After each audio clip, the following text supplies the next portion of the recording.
Hey everyone, we've got our G4200 here, and we've done a little bit of a mechanical fuel pump conversion to it.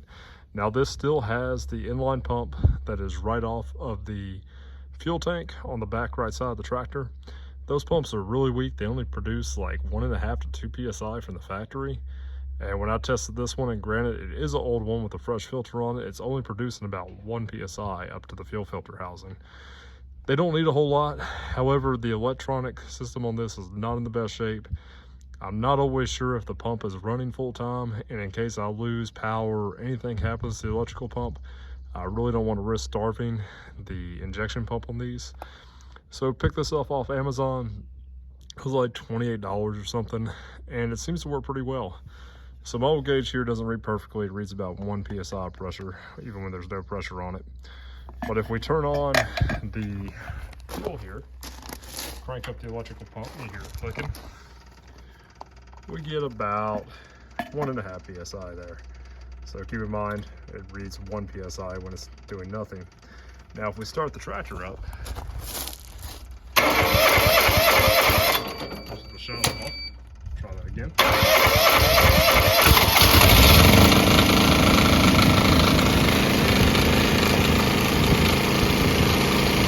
Now we're getting about 5 psi, huge difference.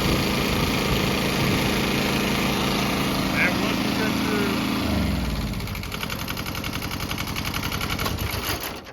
to even at full throttle, it seems like at higher RPMs it actually does a good job at keeping up with the demand, and it'll jump up to about 5.5 or 6 psi. So this is kind of a silly little mod, but it seems to work really well.